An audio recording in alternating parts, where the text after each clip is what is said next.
Hello guys, માથાભારે બ્લોગમાં તમારું સ્વાગત છે.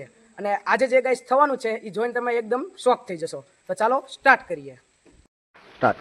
તો હેલો ગાઈસ, તમને જો કીધું હતું કે તમે જે ચોકી શકો એની બદલે અત્યારે અમે ચોકી ગયા, કારણ કે અમે જતા હતા અત્યારે બ્લુ સ્ટારમાં. પણ એમાં એવું થયું, ભાઈને અમે ફોન કર્યો હતો, ભાગે હું તો ઘરે અડધીથી ગાઈસ પાછા આવ્યા. એટલે તમારું પોપટ કરવા બદલે અમારું જ પોપટ થઈ ગયા. આમાં જો હતા ને આવી ગયા પાછા. હવે અહીંયા અમે બેઠશું શાંતિથી. એવું લાગે હમણાં પરેશભાઈ કીધું કે બહુ ખવડાવે તો ખાઈ. તમે જોઈ શકો છો મિત્રો, તમને મને કીધું કે મારું પોપટ થઈ ગયું છે. અને પાછામાં તમે જોવો છો કે પીપળા સામે મારા જયભાઈ બેઠા છે. પારસભાઈ આપણો વ્લોગ ઉતારે છે ને હું પોતે તો મને તો ઓળખો છો તમે હર્ષિલ. હવે અમારો એવો વિચાર આવે છે કે હું ને પરેશભાઈ ગાડી વેચવાનો ધંધો શરૂ કરી દઈએ. શું કેવું પરેશભાઈ? એની માટે જો તમારે સરકાર પાસેથી મિનિમમ 8 થી 9 કરોડની પહેલાં તો લોન લેવી પડે, બરોબર? આપશે લોન? આપે જ તેને હું કામ ના આપે? તો કંઈક આધાર તો જોઈએ ને લોન માટે. તો તારું પાન કાર્ડ ની દઈ દઈએ ને આપણે. આધાર કાર્ડ, પાન કાર્ડ ને ઘરના ડોક્યુમેન્ટ બધું વેચી મારશું. પછી એમાં એવું છું કે આપણે લોન ન ફરી જાય તો કાંઈ નહીં, દઈ દેવાનું બધું. તો કેટલાનો આપે? આવશે 12-13 હજારનો. તો બહુ મોંઘું પડશે.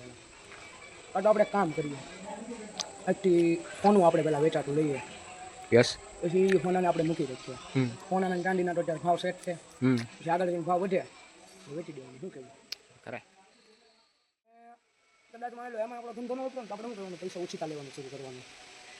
ઓછીતા ન આપે તો આટલા બદલા ક્યાંથી કાઢે? એની માટે આપણે મુકેશ અંબાણીને એવું લાગે ને તો કોન્ટેક્ટ કરશું.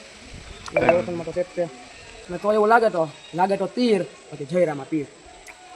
કાંઈ ન કરે આપણે હવન કરવાના શરૂ કરી દેવું. શું કેવું? બહુ ઓમ ભટ્ટ છો. હા, લાવો 1000. લાવો 1000, મૂકો 1000.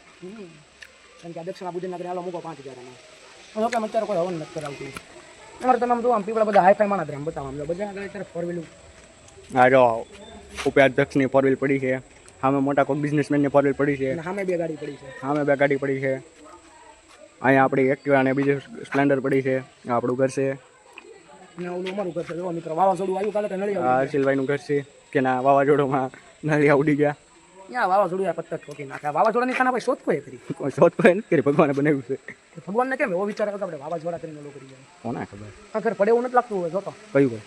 હા, છે તો પડે એવું જ છે. બીજું આ પીપળો તો ન પડે, એ તો અડીખમ છે. આપણે આના મોડિયા ગાઈસ તમે સાચું નહીં માનો, અહીંયા દરબારગઢ છે ને અહીંથી મિનિમમ 1.5 કિલોમીટર આગળ હશે. આ ટોટલી જેટલા ઘર છે એ બધા ઘર અને દરબારગઢ છે ત્યાં છે લગીના પીપળાના મોડિયા છે. વિચાર કરો તમે. ક્યાં ઠેર પડ્યા? આમાં વિચાર કરો, પીપળા પડ્યો ને તો આ ગાઈસ જેટલાના ઘર છે ને એ બધાના ઘરનું દબાઈમાં થઈ જાય. એની કરતાં આ પીપળો અડીખમ ઉભો રહે ને તો આપણે ફાયદો છે. આ જુઓ તમે, સ્માર્ટ વોચ આપણે લીધી, એપલ વોચ. જુઓ આ 30,000ની આવી મારે. આ ચાંદીની વીંટી કરાવી એ મારે 10,000ની થઈ. ચપ્પલ લાવ્યો એ 300નો આવ્યો. પછી આ બુસ્કોટ ઝારા કંપનીનો એ મારે કાંઈક અંદાજે કેટલા કાના ભાઈ કેટલાનો હતો? આપણે 900નો હતો કે 1200નો હતો? કેટલાનો હતો? 1350. હા, 1350નો બુસ્કોટના પેન્ટ જોવો તમે, આમ બેગી ટાઈપનું પેન્ટ. આના કેટલા હતા? 700 રૂપિયા. 700નું પેન્ટ આવ્યું. ના ટોપી તમે મિત્રો જોઈ શકો છો. જો નાઇકી કંપનીની ટોપી આ મારે 500 રૂપિયાની આવી. આ મારું કાંઈક આઉટફિટ છે. પછી આ વાળ તમે જો મેં બુલેટ કટ કરાવ્યા, અત્યારે તો ઉગી જશે. 300 રૂપિયા એના મેં દીધા હતા. અમારે પછી અમે કાંઈ ઓલી ગાડી લીધી, અમે ડિસ્કવર પીડ્યું ને એ જોવા બીજું. એ ગાડી અમારે આવી 21,000ની. અને ઓલી જે બીજી ગાડી પડી છે એ અમારે કાંઈક 25,000ની હતી. એમાં કંદાજી આમ 20,000નો ખર્ચો કર્યો છે. ઓલીમાં 7,000નો ખર્ચો કર્યો. ગાડી આપણે આમ ખાધે પીધે સુખ છે પૈસાનું, ભગવાનની દયાથી.